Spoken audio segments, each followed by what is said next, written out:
ধন্যবাদ। অষ্টম, নবম, দশম এবং এসএসসি এবছরের অর্থাৎ 2026 সালের শিক্ষার্থীদের জন্য অসংখ্য অসংখ্য ধন্যবাদ। বোর্ডের ছোট্ট একটি এমসিকিউ আকারে আসতে পারে, আবার কোনো সৃজনশীলের মধ্যে ক নাম্বারে কিন্তু এই প্রশ্নটা দেওয়ার সম্ভাবনা আছে। দেখো, p² - 9 = 4√5 হলে p সমান কত? এটা আমরা কি করব, 9টাকে ডান পাশে নিয়ে যাব।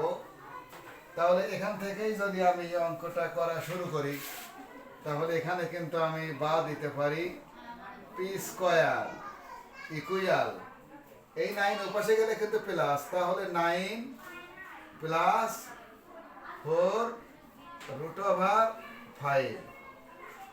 তো আমরা এটাকে এই p² তুলে দিতে হলে রুট করতে হবে, কিন্তু এই পাশেও তো রুট করলে এগুলো সবই উঠে যাবে। কিন্তু তার আগে এটাকে একটু সূত্র ফেলতে হবে। সূত্রটা কেমন আমি দেখাচ্ছি।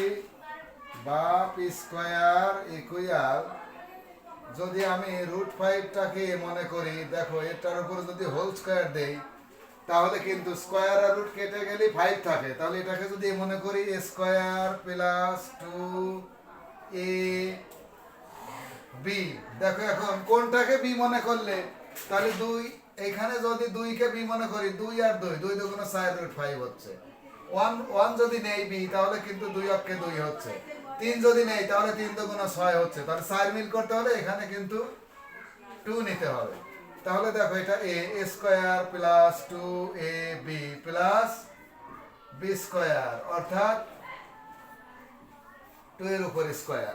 তাহলে দেখো 2 দুগুণ কত, 4, আর এটা কেটে গেলে 5। এই 5 আর 4 কিন্তু এই 9, আর এটা 4√5 অর্থাৎ 2 দুগুণ 4√5।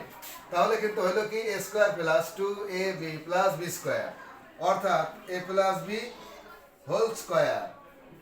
তাহলে এই √5টা a প্লাস এটা হলো b, a + b whole square. পরের লাইনটা কি হতে পারে, যদি উভয় পক্ষে আমরা √রুট করে দেই, তাহলে √r² কিন্তু কেটে যায়, ওপাশেও √r² কেটে যায়। কেটে গেলে কি থাকে, p = এই √5 + 2 হোল স্কয়ার, কিন্তু উভয় পক্ষে থেকে নেই, উভয় পক্ষে রুট করে কেটে গেছে। তাহলে এটা কিন্তু আমাদের আনসার, অর্থাৎ p এর মান √5 + 2। ধন্যবাদ।